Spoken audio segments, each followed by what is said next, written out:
The 1980s was a time of neon lights, booming pop culture, and the rise of a powerful new America, but behind that glossy surface, a storm was brewing in its cities. In neighborhoods that had already been stripped of opportunity, where factories had closed and jobs vanished, something dark began to take root. A new substance appeared, small, cheap, and devastatingly addictive. It spread quickly, changing not just the streets but the destiny of an entire generation. This was the era when a single spark, the rise of crack cocaine, would ignite one of the most painful chapters in modern American history. But to truly understand how it happened, we must look beyond the headlines and see the human stories that were buried beneath. These were families who loved deeply, parents who worked tirelessly, and children who dreamed of something more until the system, the streets, and the drugs collided. Crack did not just arrive out of nowhere. It emerged from a perfect storm of poverty, neglect, and disillusionment. Many black urban communities had already been hit hard by the economic downturn of the late 1970s. Factories that once sustained entire neighborhoods shut down, leaving behind unemployment and hopelessness. Meanwhile, the government turned its gaze elsewhere, allowing these communities to crumble. When crack appeared, it offered both an escape and an illusion: quick money for some, quick relief for others, and tragedy for nearly everyone. The news would later call it an epidemic. But that word does not capture the heartbreak.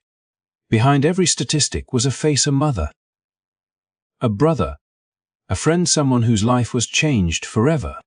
And as fear spread, so did policies that punished rather than helped. Whole communities were branded, generations were lost, and a deep mistrust toward the system began to grow, one that still lingers today. This is not just a story about drugs. It is about what happens when a nation turns its back on its most vulnerable citizens. It is about how race, poverty, and politics collided to create one of the most destructive social crises in American history. So tonight, we will travel back to those turbulent streets of the 1980s to uncover the truth behind the crack era, to hear the stories that were silenced, and to understand how it changed Black America forever. If you believe history should never be forgotten, if you want to understand how past decisions still shape the world we live in, then stay with us. Like, share, and subscribe to the channel, not just to support our work, but to keep these stories alive. Because the only way to heal the past is to confront it. As the 1980s progressed and crack cocaine entrenched itself in the streets of American cities, the federal government responded with a force that would forever alter the fabric of black communities. This response, widely publicized as the war on drugs, was framed as a battle to protect the nation from the scourge of illegal substances. But in practice, it became a campaign that disproportionately targeted those already struggling under the weight of poverty, unemployment, and systemic neglect. What began as a strategy to curb the spread of a highly addictive drug quickly evolved into a machinery of punishment, where incarceration replaced care and rehabilitation, and entire neighborhoods were swept into its relentless grasp. From the outside, the rhetoric was clear and forceful.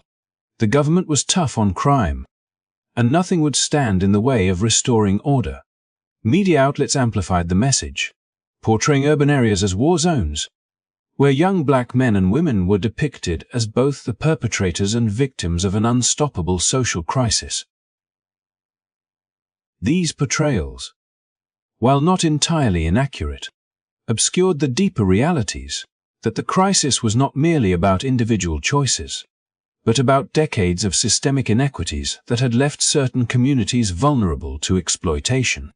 Arrest rates soared, and law enforcement focused on the visible manifestations of the crisis rather than the root causes, often patrolling neighborhoods with a mindset that anticipated crime and criminality. Policies and laws implemented during this period codified disparities into the criminal justice system. sentencing guidelines, such as the notorious disparity between crack and powder cocaine, meant that a relatively small quantity of crack could trigger sentences far harsher than much larger amounts of powder cocaine, a substance more commonly found in wealthier, predominantly white communities. The impact was immediate and devastating. Black Americans were arrested, tried, and imprisoned at rates far exceeding their proportion of the population or their involvement in drug distribution compared to other groups. Families were torn apart as fathers, mothers, and older siblings were swept into the prison system, leaving children to navigate a world stripped of stability and guidance. The absence of parental figures not only disrupted day-to-day life but also perpetuated cycles of trauma, as children were placed in foster care systems that frequently removed them from their own neighborhoods and cultures, creating yet another layer of displacement and loss. At the heart of this punitive approach was a belief in deterrence, yet the results consistently contradicted the theory. Prisons filled. Courtrooms overflowed, and yet the drugs continued to flow through the streets, unimpeded by the swelling number of incarcerations. What was framed as a fight against crime became a mechanism that entrenched inequality, funneling black communities into cycles of imprisonment and marginalization. Every arrest served as both a warning and a further destabilization. Neighborhoods were left without role models and mentors. Local economies were weakened as individuals were removed from the workforce. And the social cohesion that had endured through decades of hardship began to fray under the constant pressure of surveillance, raids, and prosecutions. The human cost of this policy became painfully visible. Young men who might have pursued education, apprenticeships, or other constructive paths were instead confronted with criminal records before they had a chance to establish their adult lives. Mothers struggling to maintain their households faced impossible choices when confronted with addiction, economic scarcity, and the omnipresent threat of law enforcement. Communities that had once relied on extended family networks for support found those networks weakened, fractured, or entirely absent. The psychological toll was immense.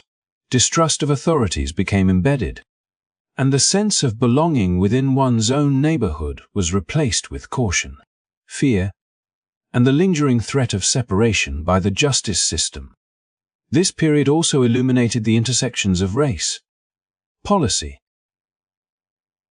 and perception. The focus on black neighborhoods was not coincidental but rather an extension of long-standing patterns of systemic bias.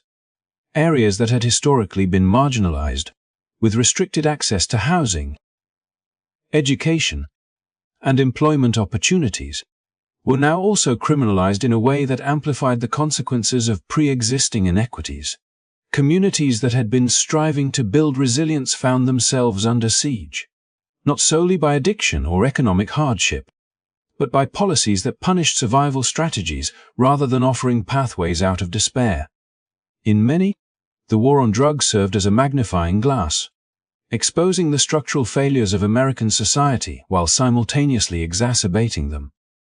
Despite the grim statistics and the devastating outcomes, the era also revealed resilience and resistance. Leaders emerged within these communities, advocating for support, education, and alternatives to incarceration. Individuals who had once been caught in the cycle of the streets began to tell their stories, providing first-hand accounts that challenged the narrative of inherent criminality.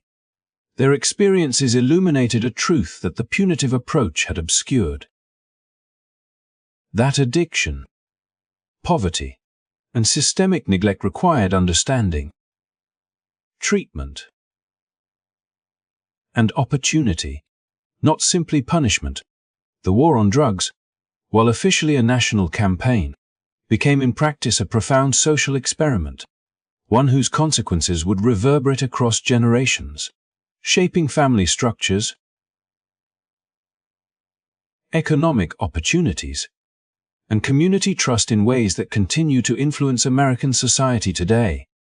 The lessons of this era are both stark and instructive.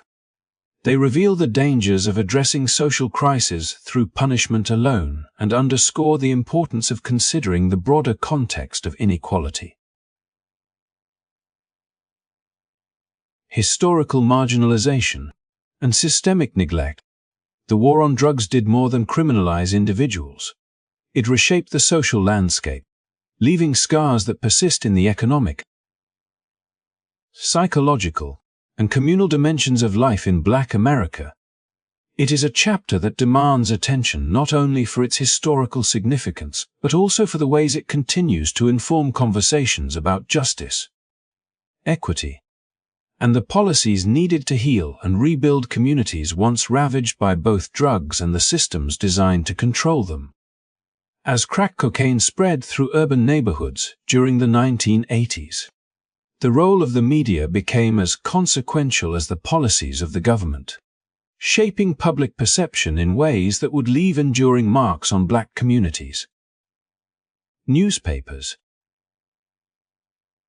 television programs, and radio broadcasts portrayed these neighborhoods as epicenters of crime and moral decay, often focusing on images of young Black men and women involved in drug activity while rarely contextualizing the circumstances that had led them there. The headlines screamed danger, violence, and lawlessness, painting a picture of communities defined by criminality rather than the complex social and economic pressures that had fostered addiction and survival strategies.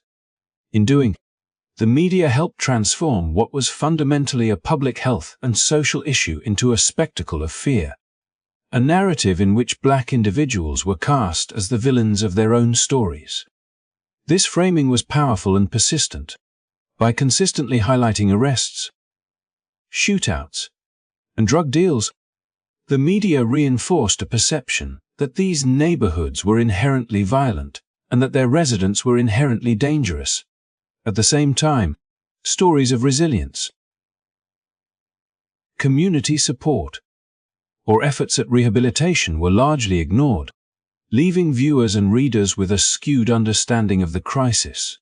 The coverage amplified existing racial stereotypes, linking Blackness with criminality and addiction in the public imagination, and contributed to the justification of harsh policies that prioritized punishment over aid. As a result, entire generations came to associate Black urban life with danger and moral failure, a perception that would influence policy, policing, and public opinion for decades. Behind the headlines, the reality was far more nuanced.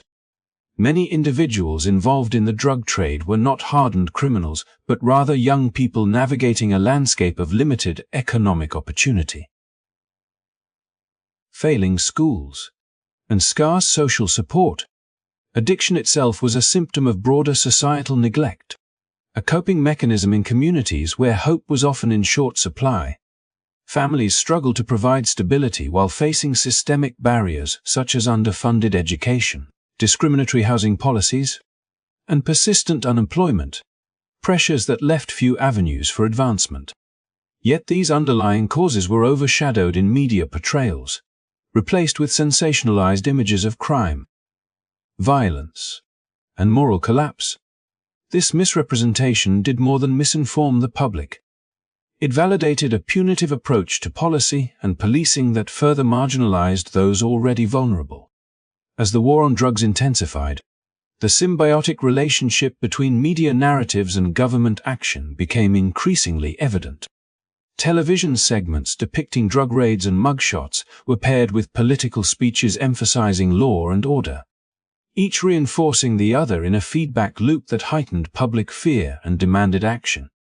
Policymakers could point to vivid images of urban decay and criminal activity as justification for stricter sentencing laws, mandatory minimums, and aggressive policing strategies, while media outlets continued to provide a steady stream of content that confirmed the need for intervention. In this way, the stories told on screens and in print were not neutral reflections of reality, but active participants in the shaping of public policy. influencing who was targeted, how communities were policed, and which solutions were deemed acceptable or necessary. The social consequences of this framing were profound. Individuals caught in the throes of addiction or engaged in low-level drug activity were not viewed as needing support or treatment, but as threats to public safety, deserving of surveillance, arrest, and imprisonment. Families bore the brunt of these policies, with children growing up in households disrupted by incarceration, parental absence, and social stigma. Communities that had once cultivated networks of mutual aid found those networks strained or destroyed.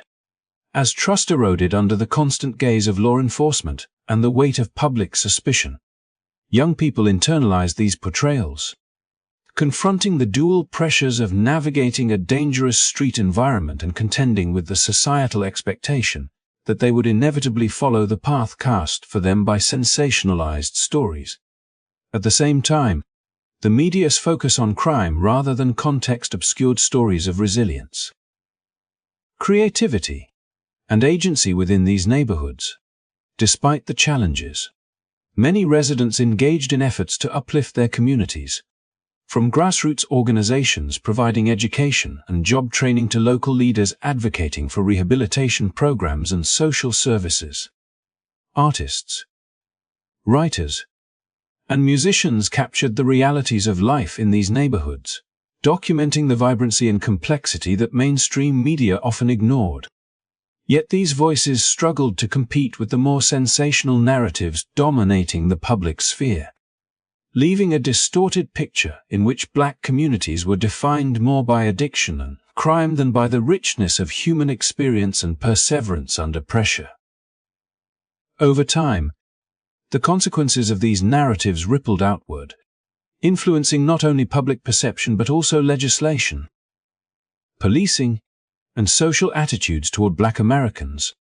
Neighborhoods once vibrant with culture and commerce were now perceived as cautionary tales, their residents treated as both victims and suspects in a cycle of fear, incarceration, and systemic neglect. The depiction of Black addicts and dealers as criminals rather than as individuals responding to complex social pressures entrenched racial stereotypes, legitimized punitive policies, and fueled a moral panic that overshadowed any discussion of systemic reform. This framing extended beyond the immediate crisis of the crack epidemic, shaping how generations would view race, poverty, and crime in America, and reinforcing barriers to opportunity, trust, and social cohesion that persist to this day.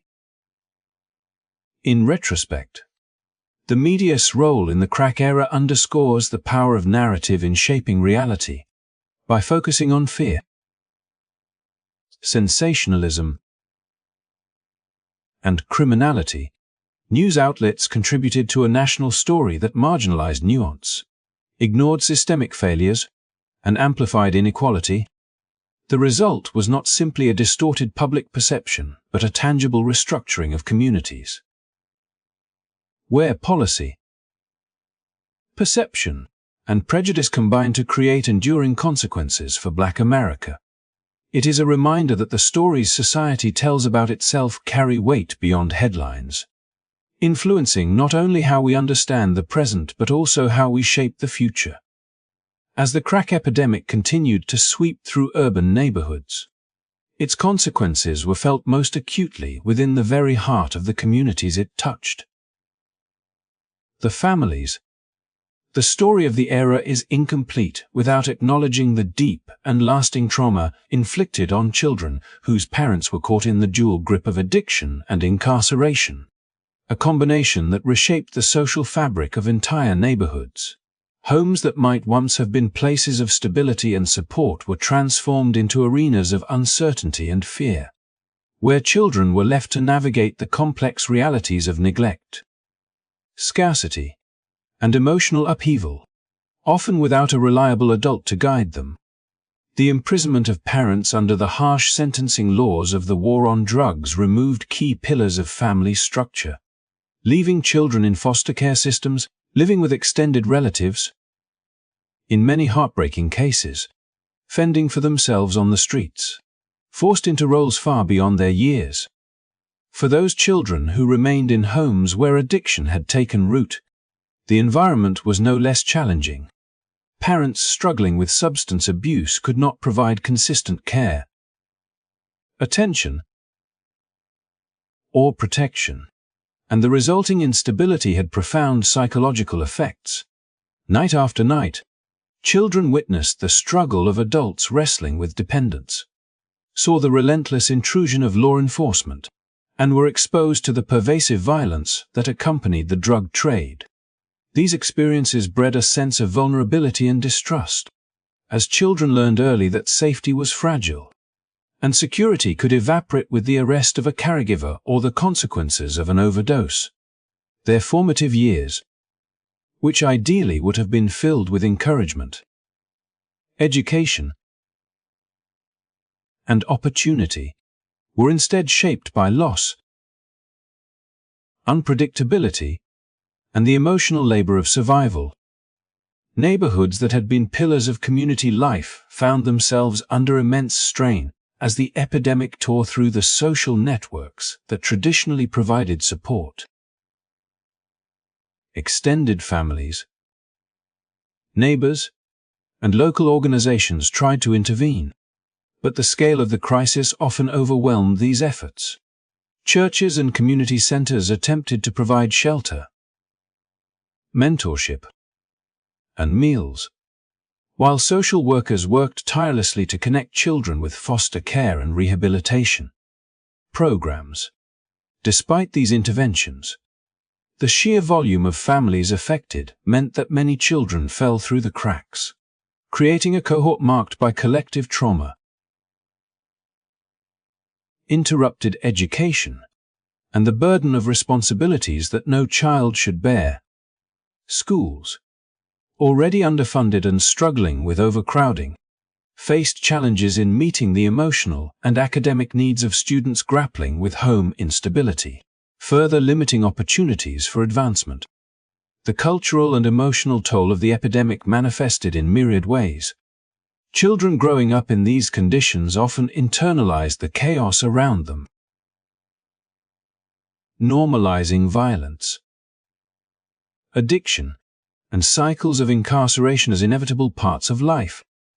Adolescents found themselves in environments where the boundaries between right and wrong were blurred, where survival sometimes meant engagement in illicit activity or navigating networks that exposed them to harm. At the same time, some young people exhibited remarkable resilience, seeking refuge in friendships, mentorship, and creative outlets, demonstrating an extraordinary capacity to adapt even in the face of adversity.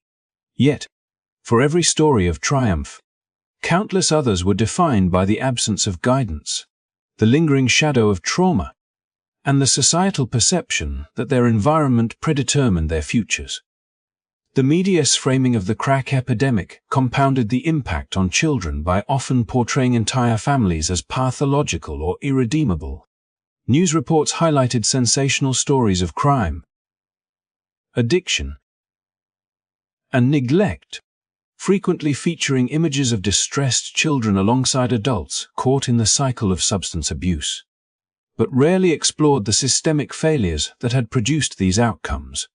This coverage contributed to a public perception that families in these neighborhoods were inherently broken, reinforcing stereotypes and stigmatizing the very children who were victims of circumstances beyond their control. The resulting social narrative, combined with punitive government policies, meant that children growing up during this period not only faced immediate hardships but also carried the weight of societal judgment and diminished expectations. In many, the children affected by the crack epidemic were left to inherit the consequences of decades of neglect, structural inequality, and concentrated poverty.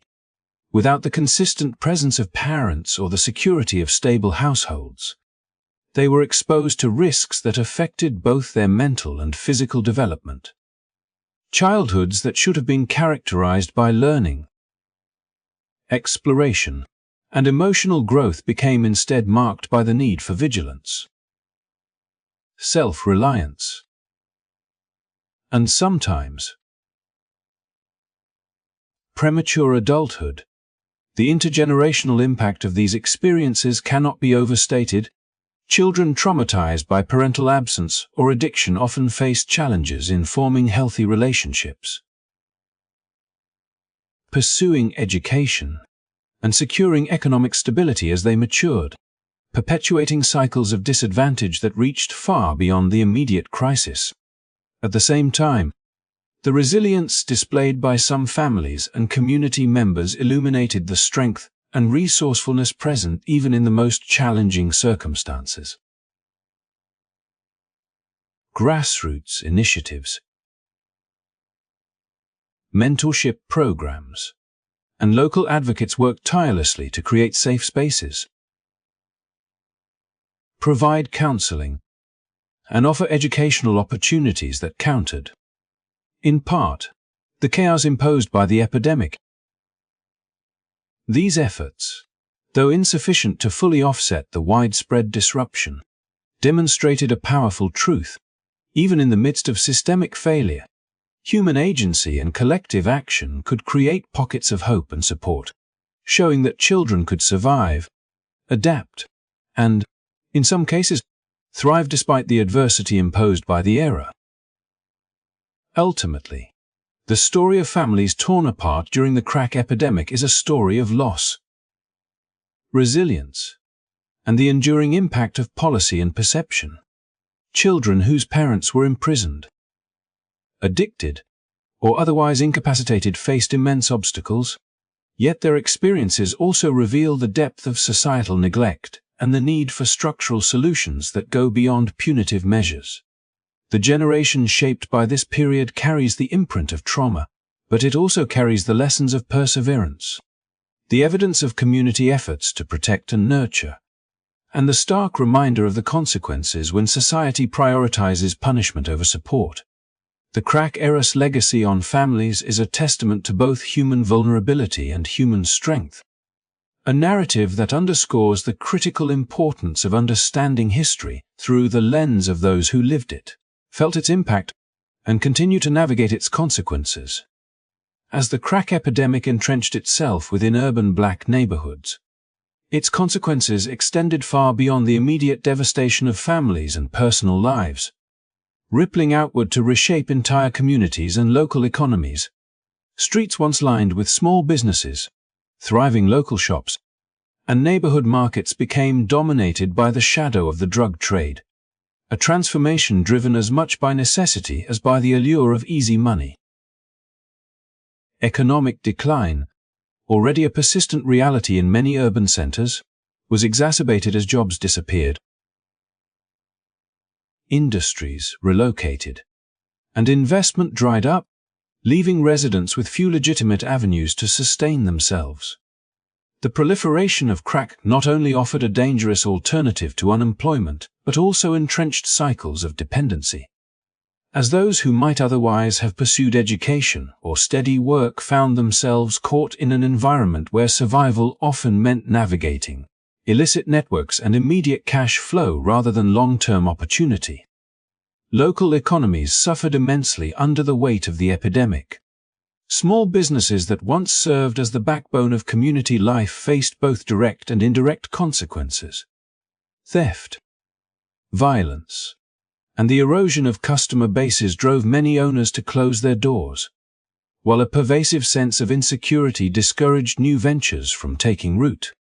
Streets that might have been avenues of commerce and social connection became fraught with danger, where children played in the shadows of abandoned buildings, and residents moved through their neighborhoods with caution and suspicion. The loss of economic activity created a feedback loop, as fewer jobs and less commerce meant that even those seeking to escape the drug trade had limited options, further reinforcing cycles of poverty and dependency that stretched across generations. Education, too, was profoundly impacted by the epidemic's economic and social ramifications.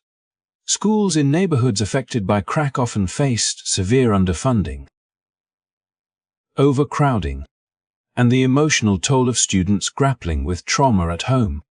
Children arriving at school hungry, anxious, or burdened by responsibilities they should never have carried found it difficult to concentrate, participate, or envision a future beyond their immediate circumstances. Teachers, many of whom were already working with limited resources, confronted the challenge of providing both academic instruction and emotional support, often without adequate training or community backing. The epidemic, by destabilizing families and limiting local economic opportunities, indirectly undermined the educational prospects of an entire generation, ensuring that the ripple effects of the crisis would extend well beyond the streets into the potential for long-term social mobility. Access to healthcare, another pillar of community well-being, was similarly restricted. The influx of addiction created demand for treatment resources that were scarce and often inadequate, while broader public health infrastructure in economically distressed neighborhoods struggled to meet even basic needs. Residents faced barriers to both physical and mental health care, leaving untreated illnesses, chronic conditions, and the psychological consequences of trauma unaddressed. Addiction itself was frequently criminalized rather than treated as a medical issue, a choice that reinforced cycles of incarceration and further drained the economic and emotional resources of families and neighborhoods alike. The lack of healthcare access not only worsened the immediate consequences of substance use, but also limited residents' capacity to recover, pursue employment, or engage in community-building efforts, perpetuating a systemic cycle of deprivation. The social fabric of neighborhoods eroded as residents contended with compounded hardships. Public spaces once used for gathering, recreation, and civic engagement increasingly became associated with danger, and community organizations struggled to maintain programs that could counteract the negative influences of the epidemic. The loss of local commerce and jobs meant fewer adults available to mentor youth or participate in civic life, and social cohesion weakened under the stress of economic instability and persistent exposure to crime and addiction. Residents who might have once collaborated to improve their neighborhoods found themselves consumed with day-to-day survival, leaving little bandwidth for collective action and allowing systemic problems to fester unchecked. Crime and violence, frequently linked to the drug trade, added another layer of complexity to the economic decline. Individuals seeking to profit from crack sales often did so in a context of territorial disputes, limited opportunity, and systemic neglect, resulting in environments where law enforcement presence was both heavy-handed and inconsistently effective. Neighborhoods became sites of tension and fear, where residents weighed the risks of engaging in legitimate commerce against the dangers of criminal activity nearby. The perception of danger, magnified by media coverage, discouraged external investment and reinforced cycles of poverty and isolation, creating areas that were economically and socially marginalized. Despite the devastation, resilience persisted within many communities. Local leaders, social organizations, and committed residents sought to mitigate the impact by establishing food programs, mentorship initiatives, after-school activities, and advocacy campaigns aimed at drawing attention to systemic neglect. Churches and non-profits worked to provide both material support and emotional guidance, while grassroots efforts aimed to create safe spaces for children and offer pathways out of cycles of poverty and addiction. These interventions, however, often operated against the tide of structural inequality. Criminalization policies and economic neglect, highlighting both the possibilities of community-driven recovery and the vast scale of the challenges posed by the epidemic. Ultimately, the spread of crack and its associated consequences left a profound imprint on Black urban neighborhoods, reshaping the economic landscape, limiting access to education and healthcare, and creating enduring social and psychological challenges. The epidemic underscored how public health crises intersect with systemic neglect and economic inequity, revealing that the consequences of drug proliferation extend far beyond individual addiction to encompass the collective fortunes of entire communities. It became evident that recovery would require more than punishment or short-term intervention. It demanded structural investment, policy reform, and a recognition of the resilience and potential inherent within the very neighborhoods that had borne the brunt of the crisis. The story of urban poverty, economic decline, and limited access to opportunity during the crack era serves as a stark reminder of the interconnectivity of social, economic, and public health systems, and of the lasting consequences when those systems fail the most vulnerable. As the crack epidemic swept through black urban neighborhoods, the human and social costs were compounded by the very laws designed to combat the crisis, yet implemented in ways that disproportionately targeted the communities already under siege.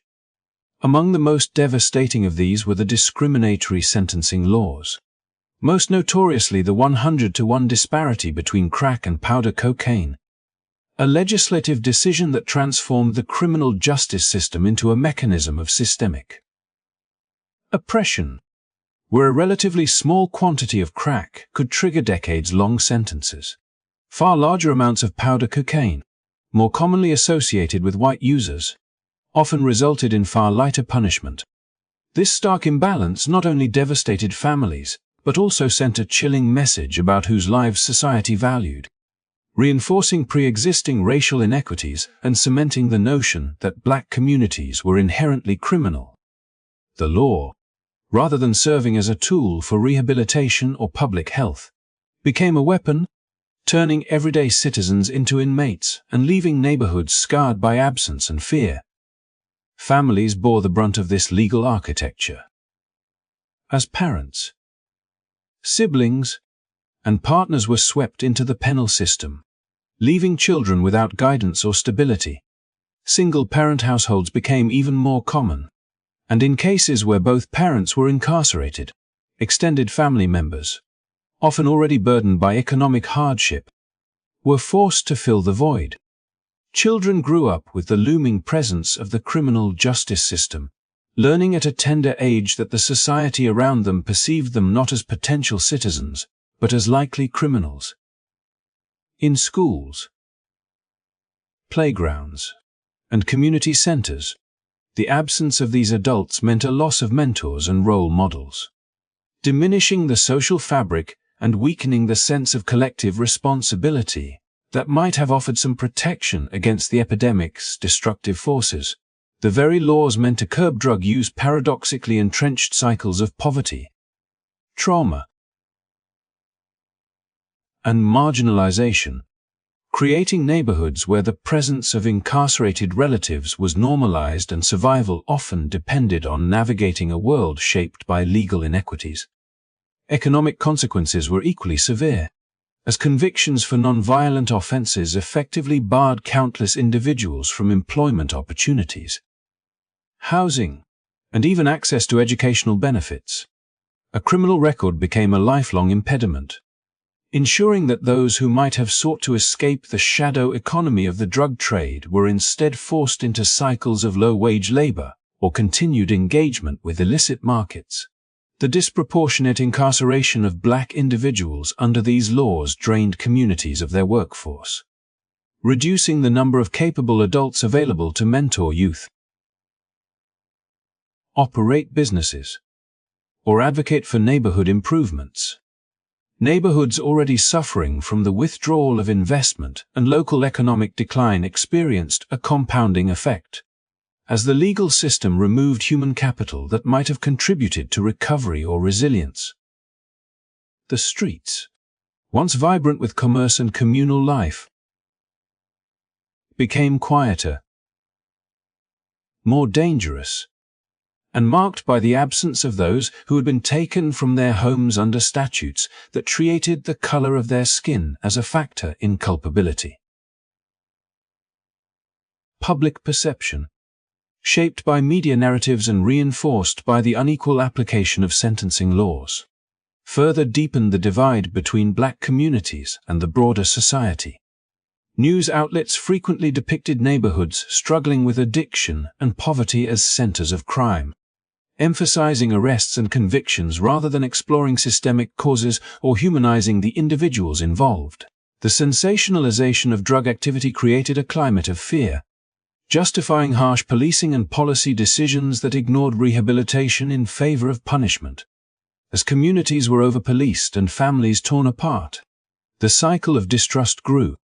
Residents learned to navigate an environment in which the law seemed both omnipresent and arbitrary, and in which survival often meant contending with authorities who were more likely to treat them as offenders than as citizens deserving of protection and support. The legal inequities also had a profound psychological impact, instilling a sense of injustice and helplessness that echoed across generations. Those who survived prison terms emerged with the burden of stigma and diminished prospects, while their children internalized the harsh lesson that the society around them was predisposed to criminalize them regardless of circumstance.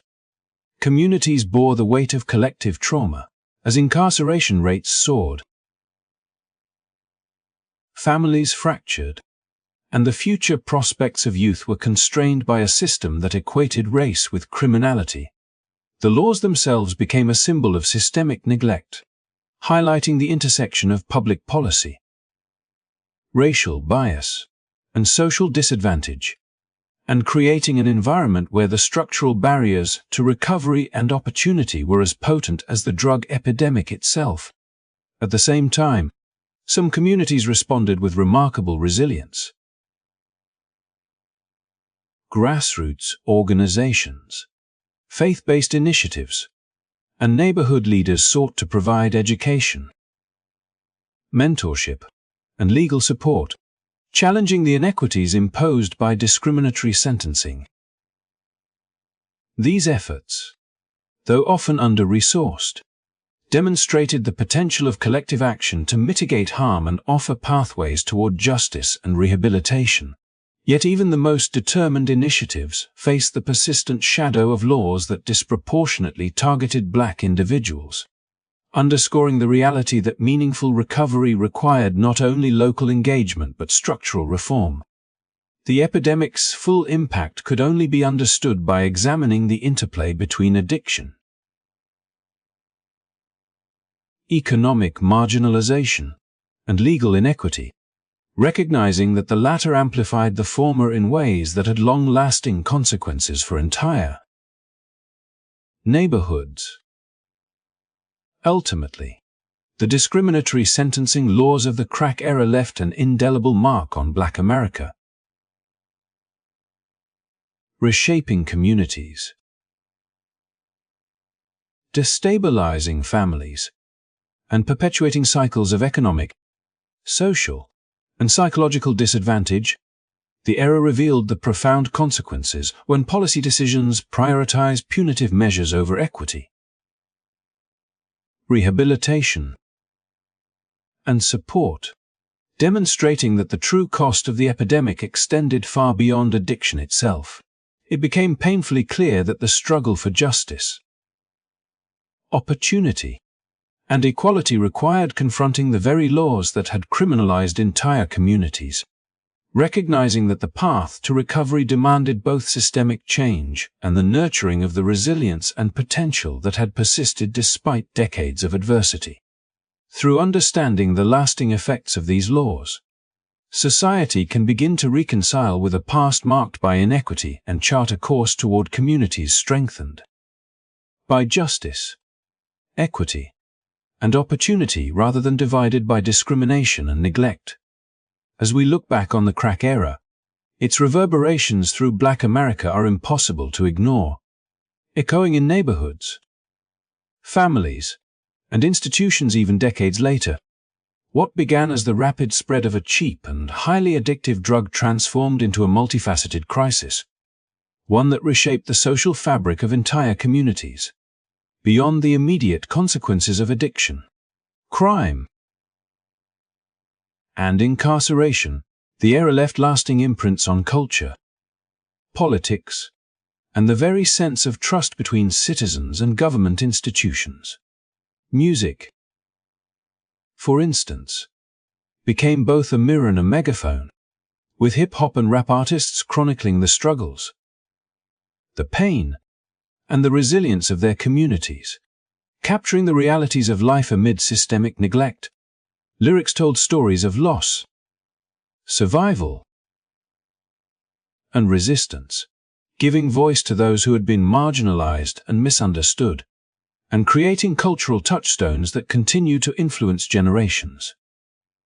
Politics, too, were transformed by the crack epidemic, as policymakers responded to public fear with legislation that often deepened racial inequities rather than alleviating suffering. Communities that had long been ignored by social programs suddenly found themselves under intense scrutiny, with law enforcement and judicial systems prioritizing punishment over support.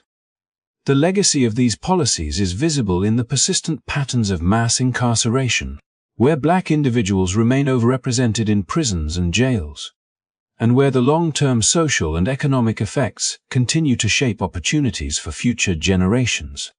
Families that were torn apart by arrests and convictions struggled to rebuild, and children who grew up in households disrupted by addiction or incarceration often faced lifelong challenges in education, employment, and social stability.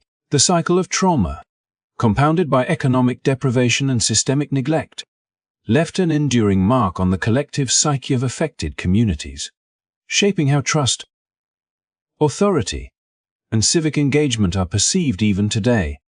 Yet, amid the pain and disruption, the era also revealed remarkable resilience. Community leaders, activists, and organizations rose to the occasion, advocating for resources, rehabilitation, and reform. Faith-based groups, neighborhood coalitions, and local initiatives offered mentorship, educational programs, and support for families struggling with addiction or the consequences of incarceration. Their work underscored the power of collective action and highlighted that even in the face of systemic adversity, Black communities possessed the strength and determination to resist marginalization, to foster hope, and to lay the groundwork for recovery. These stories of resilience, often overshadowed by narratives of despair, remind us that while the crack era inflicted deep wounds, it also catalyzed movements toward social awareness, cultural expression, and community-led advocacy. Understanding the lasting effects of the crack era is crucial not only for acknowledging past injustices but also for shaping future policies and practices.